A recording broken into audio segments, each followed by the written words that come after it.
Matt on this beautiful Monday morning.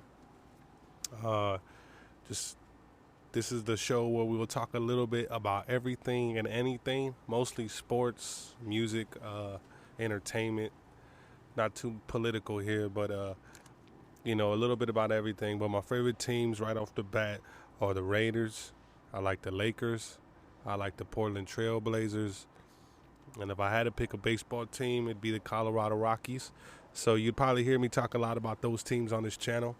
Uh, but we're gonna talk a little bit about everything on this station here, the Shiesty Show.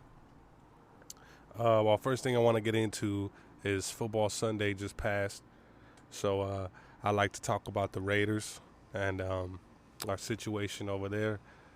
Me personally, longtime Raider fan, I just feel it's time to get rid of Derek Carr. It's been 8 years. He's had his ups, his downs. I know he had an MVP type season when he did get his leg broken. That was probably his best season. I think Crabtree and Amari both had 1,000-yard seasons that year. He had a great offensive line. That's one thing people forget. I think people thought because the Raiders were going to go and get all these weapons that it was just going to come and gel together. But if you don't have no one protecting your quarterback, then all that other stuff doesn't matter.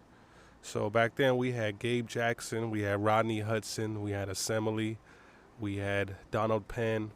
We had definitely a stout offensive line to protect Derek Carr, and that's when he played his best.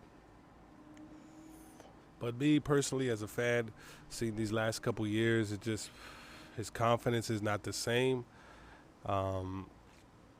He just seems to fold when the pressure is getting to him instead of using his feet more. He's very agile.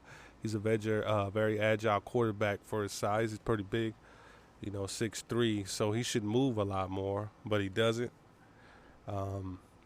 He makes bad decisions at crucial times in the game.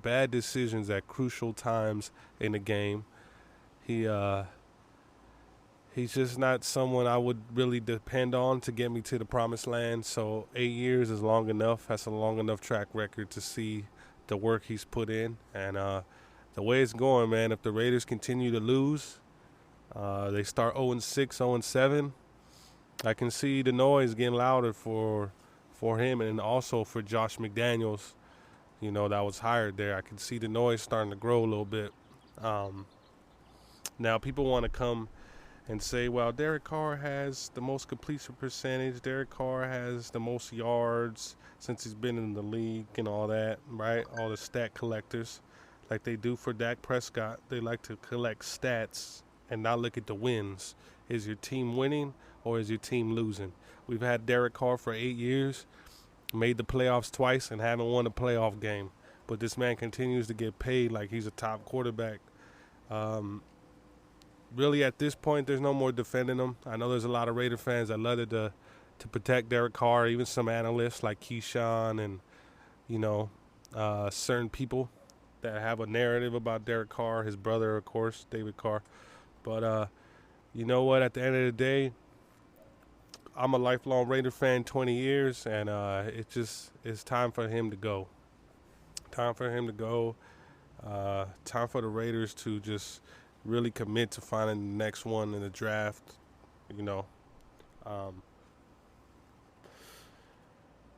It sucks, man. It sucks to see a team with so much talent, Adams, Waller, and Renfro, and it's snowballing real quick. And another thing, Josh McDaniels is not all on Derek Carr. Josh McDaniels, I don't know what his problem is, but in the goal line, when it's 2nd and 3 or 3 and 2, he would rather throw a pass than give the ball to Jacobs, who has been running the ball excellent every time you've given them the chance to run the ball, and he has not continued to run the ball. That is really hurting us and hurting the defense. The defense woke up a little bit in the second half with the Tennessee game. They shut down second half in the Arizona game, that's for sure. But as far as the defense, they've been holding up. The one thing I will say, this is another thing I don't like about the Raiders when they bring in a new regime. John Gruden did it when he came in, and Josh McDaniels did it when he came in. they come in and get rid of the players that are not going to be a part of the team or fit their scheme, but are good players. Case in point, Khalil Mack. Case in point, Amari Cooper.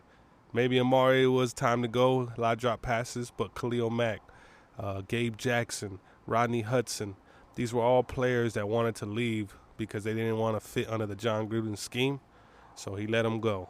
Now Josh McDaniels comes in, gets rid of Ndakwe, gets rid of Casey Hayward, gets rid of some guys that prove themselves to bring in an aging Chandler Jones and pay him like a top edge rusher. And I have not seen the guy show up in the last 3 games at all. So I don't know what's going on over there with management. I did see that Mark Davis called a meeting. Maybe he got a stern talking to, but it's time to turn up, man. There's no more excuses for Derek Carr. No more excuses for the Raiders. They got all the pieces that he wanted. He got all the weapons that he needed. You know, Josh McDaniels came in there, dissected the O-line a little bit more. They play well against Tennessee. I'll give them that. So I think as the season goes on, they'll get a little better. But as far as Derek Carr goes, man, it's put up or shut up now for him. So back to NFL Sunday. Got some great games. We got the Giants in Dallas tonight. With that one, I'm going to rock with Dallas. I think Dallas is going to pull it out on the prime time. I take Cooper Rush and the Dallas Cowboys by I give them 14. I give them 14 points over the New York Giants. I do hope Sterling Shepard has a good game. He's one of the steals. I feel like a lot of people forgot about him because he's always getting hurt. But he was one of the steals that I picked up in the fantasy draft I'm in. So we'll see how he does, man. We'll see how he does. What else? What else we got in the news? Yeah, what a great game with the Broncos and the Niners. Jimmy G. I could say he's like a Derek Carr, man. It's hot one minute, cold the next minute. As a fan, it's frustrating. You hope he pulls it together because he plays for your team. But at the same time, you've seen enough to know that he's probably not the guy. With Jimmy G's case, he got paid as well. You know, I'm not one that sits and watch every single game like I used to when I was young. I know every player's name, and but you know what? From I seen the Niners, they play pretty well. Got a solid defense. Of course, Debo always balls, but the Jimmy G, he's streaky, man. He's a streaky quarterback like Derek Carr. Can you win with him? He's taking them to a Super Bowl, you know. But can you win with them? I don't know on that one. Trey Lance, same thing. You know, what I was seeing from Trey Lance, Jimmy G, that's the reason he got paid. Because they really weren't looking like they had a lot of faith in Trey Lance's first year. And that's why they paid him all that money to be a backup for Jimmy G. So he's carrying the ship now. We'll see how he does. It was a 1-point game, back and forth, couple safeties. Pretty good game. You know, that was a good game to watch toward the end of the Sunday. Packers pull it out against the Buccaneers, you know.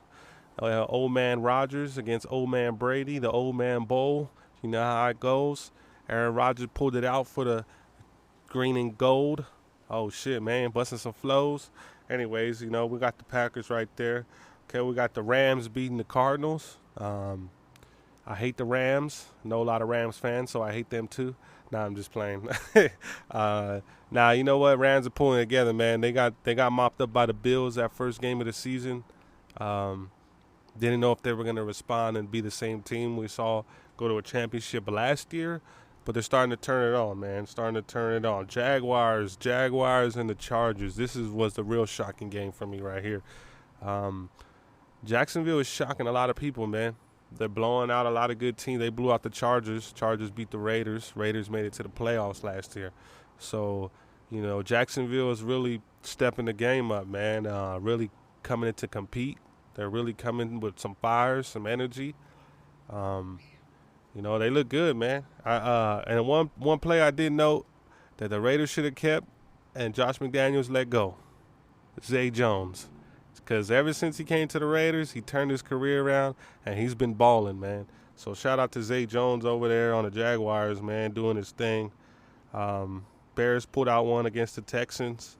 Didn't watch that game. Colts beat the Chiefs. Now, that was a little bit of a shocker, you know. Chiefs coming off those hot games, destroying some teams. So for them to come out and lose one against the Colts, I don't think a lot of people saw that. We had the Eagles beating the Commanders. Can never get used to saying that. What happened to the Redskins? Eagles beating the Commanders 24-8. We got the Vikings over the Lions 28-24. Patriots and the Ravens. Ravens outscored them 37-26. Hey, and the Panthers, there goes Baker Mayfield. Pulled out against the Saints. They take that one 22-14. The Titans beat the Raiders. Like I said, why we stopped running the ball, 24-22. We had the Bengals beat the Jets, 27-12. The Dolphins, what a great game, man. You know what? I have Tua in my fantasy. He didn't tear it up like I thought he would last week, like he did last week. But, man, the Dolphins, that's another team that's shocking a lot of people. The Jaguars and the Dolphins, shocking a lot of people. 3-0 right now, beating the Bills. And a lot of people consider the Bills probably to be the number one contenders to make it to the Super Bowl. So that's a good win right there. We got the Browns beat the Steelers 29-17. So it was a great weekend of football. And like I said, tonight we got the Cowboys and the Giants. I'm rocking with the Cowboys, even though I got Sterling Shepard in my fantasy. Yeah, man, basketball's not going on right now. So we're just loving this football, loving football coming back, loving the fall, hang out with the family, kick it back, drink a little bit, watch football, man. That's all it's about right now. This is your host, Matt. Just wanted to give you a little touch base on what it's about here at the Shiesty Show. Episode 1, man. I appreciate it. Check out.